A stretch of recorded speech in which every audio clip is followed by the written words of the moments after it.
Hello, this is another narration to show my thought processes when I drew this lion in ArtRage 5. As always with my recent paintings, I start off with a oil brush set to maximum stiffness and no thinners, just to lay down the bottom levels of the paint. Here I'm just blocking in all the major colours.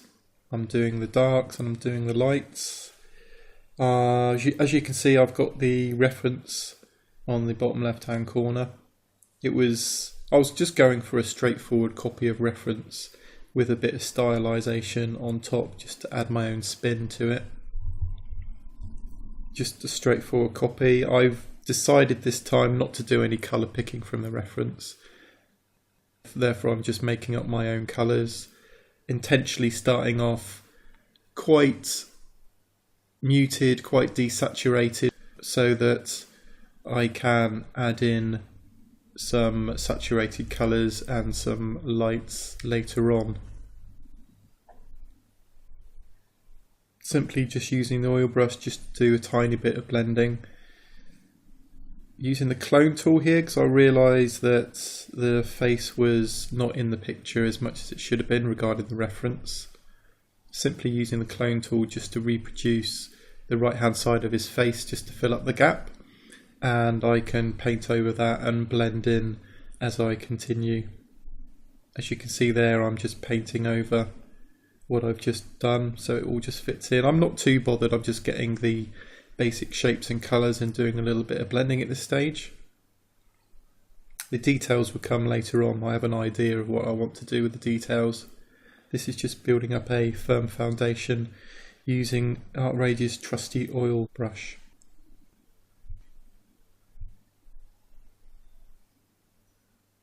Now moving on to palette knife. This was just the flat palette knife. I always use the palette knife with the loading set to 0, so it's just blending colour, moving colour around. This is the best palette knife for blending colour, and if you have some oil paint down there at a moderate thickness, it will blend really well.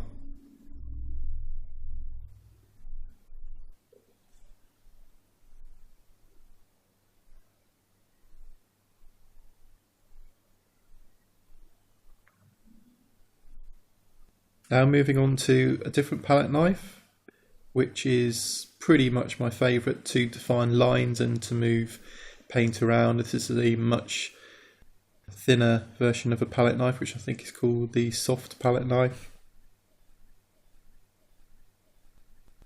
And really helps me to define my lines. Initially, as you saw, I laid down all the paint with my oil brush, did a bit of blending, and then the flat palette knife to blend a little bit more. In every painting, it needs to get the balance between the blending of the painting and all the sharp lines. There's a combination of the two which forms a picture. If you blend all the time with a painting, it's just going to look horrible and messy and blurry. And if you identify sharp lines, it's going to look too artificial and not too lifelike. So the art really is to get the combination of the two, and the palette knives serve, the flat one and the soft one serve to really do that well once you've laid in your base oil paint, and that's the key to quite a decent level of thickness. I have tried blending with the thinners up to about 60%, and it doesn't really take hold very well. The flat doesn't really take hold.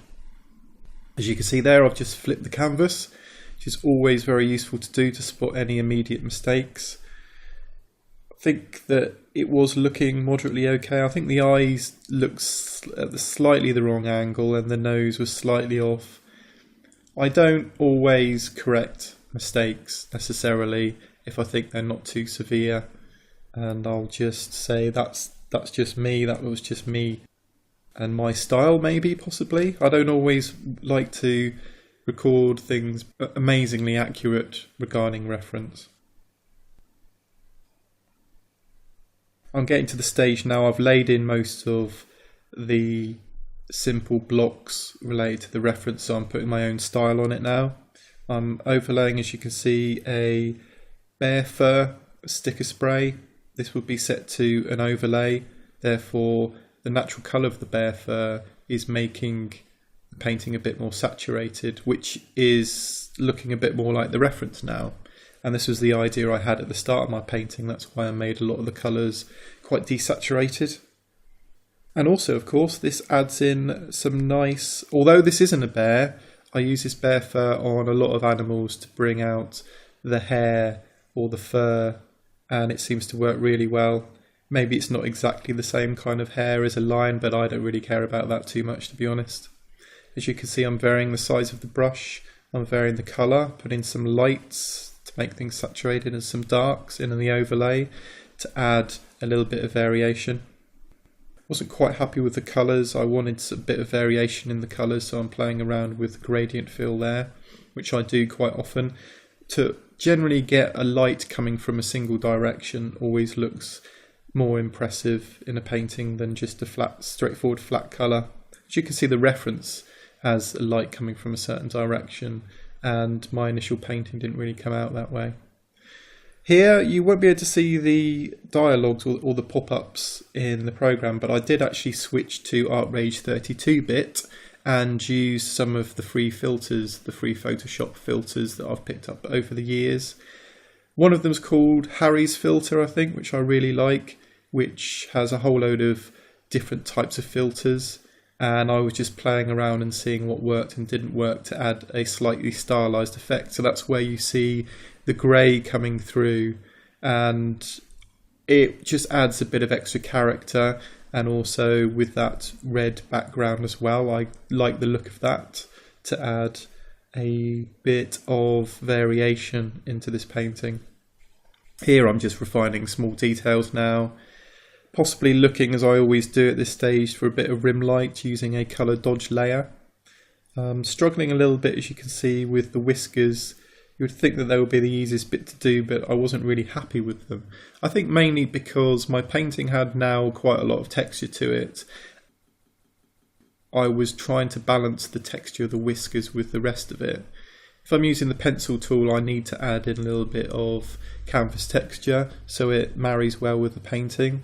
If it's too flat or too precise, then it just won't fit properly and it won't look right. Just final details, raising away that eye. I do like working on the eyes quite a lot. I was trying to put in an iris or a pupil or something, or some glowing eyes of some variety, which is generally what I do in most of my paintings. Of course, a normal lion won't have glowing eyes, but again, this is a stylized version. This is putting my own spin on the basic reference, because I just think it's a bit boring just copying a reference every single time. I do every now and again if I'm doing a proper study on something, but on an animal or a portrait, I always look to put my own spin on it later on, once I've used the reference to form all the colours and the form. So I decided, as you can see, for the whiskers to use a colour dodge layer, which seems to marry in pretty well with the overall picture. And I think now I'm almost happy with it. It's got a good level of texture, good level of lightness and colour, good level of variation.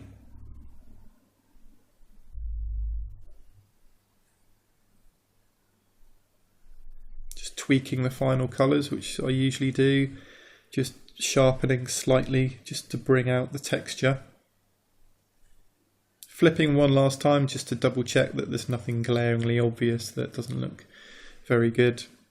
And there we go. As you can see, there's quite a lot of texture, and that's in combination with using the palette knife and using the sticker spray, added on to the fact that the filter that I use in ArtRage 32-bit to produce something in my own style. Okay, thank you very much for watching.